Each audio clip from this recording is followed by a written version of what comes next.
How are you all doing? This is Martin from Gardens for Life.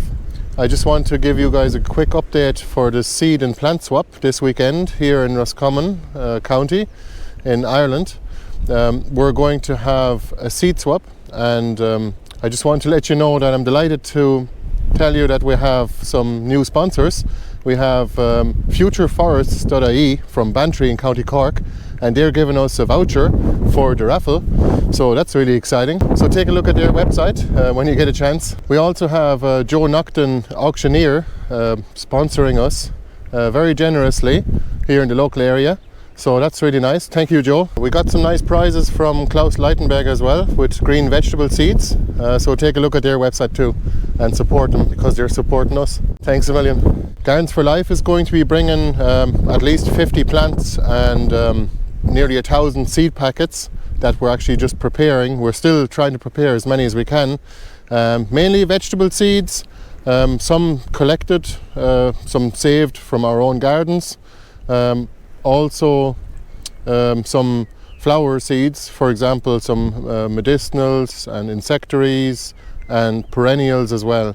So there's going to be a nice variety of seeds, and remember, if you don't have seeds or plants to swap for, don't worry, you can still come along and it's free of entry.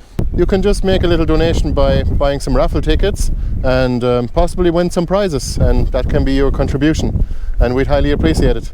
And most importantly, remember, if you're only a beginner in gardening and if you haven't grown your own food before, or if you want to improve your garden and you're already a bit more advanced in both growing your own food or even just growing a nice garden or maybe some fruit trees or an orchard.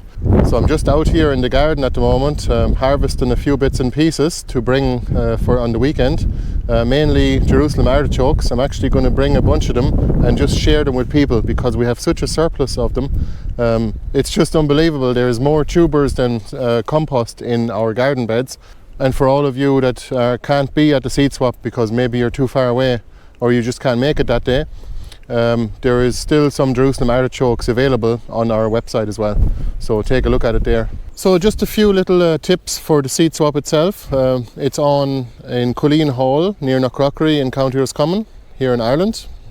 We have an international audience, so I always mention the country name as well, just in case, because apparently there is another Roscommon in America. So it'll be on Sunday, this Sunday coming, the 10th of April, from 1 to 5 o'clock p.m.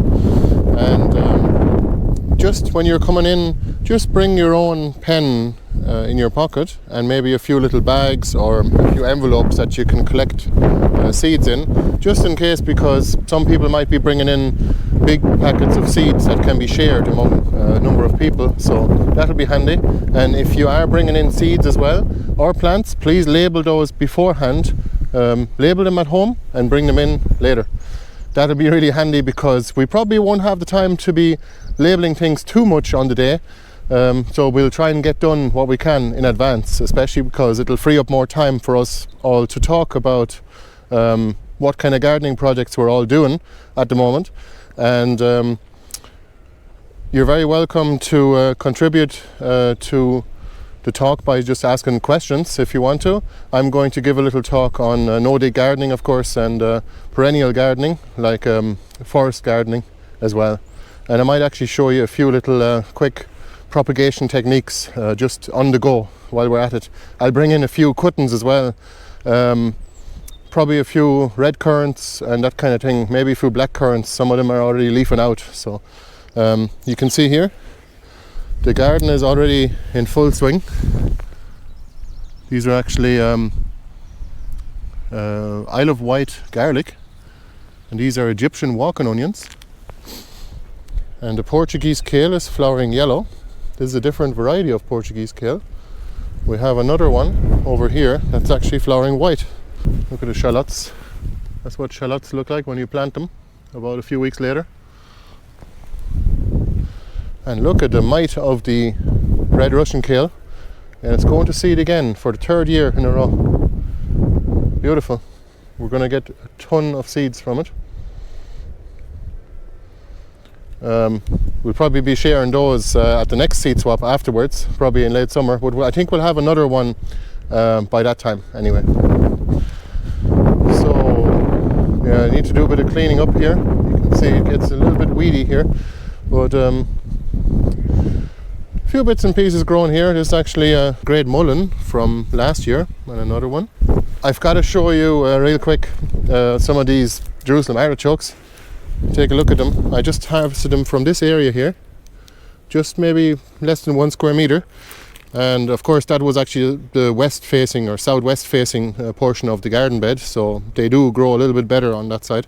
But look at that, these are actually white truffle is the name of the variety. Aren't they huge? Lots of small ones, but also lots of big ones, which is brilliant. A whole crate full nearly. And remember, we're going to be announcing our membership at the seed swap, and it'll be your first opportunity to become a member of Gardens for Life. More on the benefits later when I announce it. I really need to give you guys a quick virtual tour someday of our gardens, especially now in springtime. It's really interesting to see all the stuff popping up out of the ground, and a lot of things are flowering too at the moment, like the flowering currant, which I'll show you in a minute. But take a look at these. These are actually potato onions, and they grow in a clump, so they're very unique in that. So we'll have some of those available very soon. These are R-free. More of our autumn bulbs as well, and some elephant garlic, of course.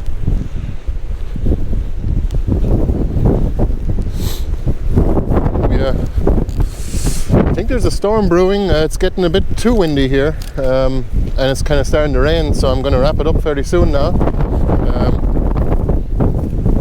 Look, one of our, maybe it's probably a plum tree, flowering already. Seems like the plum trees are flowering before the apple trees, at least the varieties we have. If you can see here, the flowering currant is really looking nice.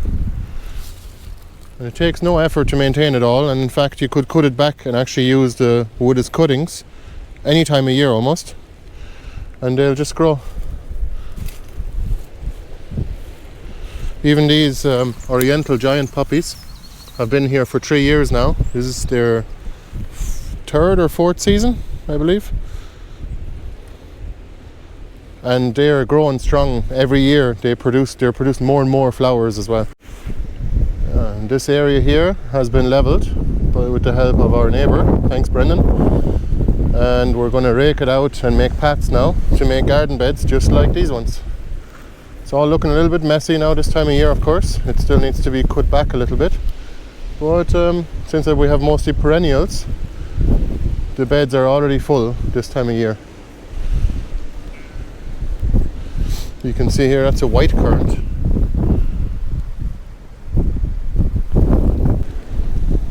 Our giant kohlrabis are still here.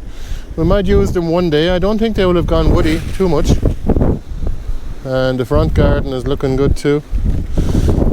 Here's some of our gooseberries that we actually tip layered.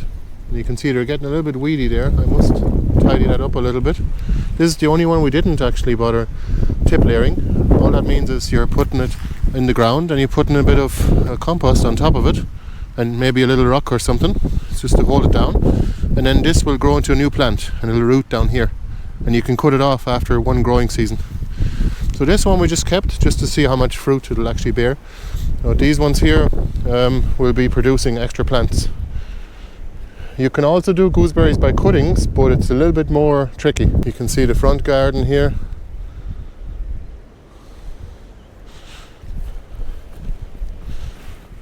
It's already doing very well. And this was all done with 2 workshops last year. Volunteers helping us in return for knowledge.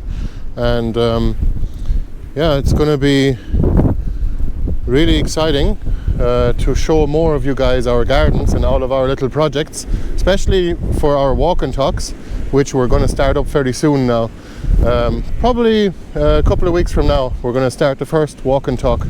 It'll be on a Sunday anyway, and we'll have tickets on the website. Don't worry for those of you that live a bit further away from where we are here. We'll still have virtual tours and all the rest anyway. We're still always going to have lots of free content. We want to share as much of it as we can, just so people maybe hopefully take advantage of what has worked for us and what hasn't worked, so that you don't make the same mistakes too. Just want to show you the other Portuguese kale real quick. This is the wood chip island. As you can see, the ground is full of wood chips. Ooh, I hope the wind noise is not too bad. A bit windy today. So these are Portuguese kale flowers, and they might interpollinate with our red Russian kale over here, but we figured that would be a good mix, right? Perennial Portuguese kale, which is our favorite, and red Russian kale, which is also our favorite. If the two of them combine somewhat, maybe it'll make perennial red Russian kale. You never know. Could that really happen? Are there any experts out there watching this? I don't know. Let us know in the comments below, please. Here's a few Olympic mullen plants. Very excited about that. These are Jostaberry, Cassel, and Birdland elderberries. Great to have a few in pots now for the summer. We don't like to keep potted plants too much or even for too long, because they just require a lot of maintenance, and it's just the only purpose for us anyway to keep plants in pots is to keep them mobile for during the growing season. And that's about the only reason why you'd want to keep them in pots, because otherwise you have to keep watering them every time it doesn't rain for a week, especially during a heat wave. That's about it for now. I just want to give you guys a quick update on the seed swap coming up, and if you want to go, please take a look at the details below. I'll put a link in the video description, and if you can't go, just take a look at our website if you want to, and you can still avail of most of the stuff that we're bringing anyway. The main aim of the event is to bring people together and actually create community around the garden, and hopefully people can share each other's knowledge of the garden, and everyone has their own unique way of actually growing food and growing their plants in their gardens, and hopefully people will be able to walk home with a whole bunch of seeds and some new knowledge and skills that they have acquired, and some new friendships made too. So we'll see you there next week, and thanks for watching the video. All the best. Bye bye. See you in the next one.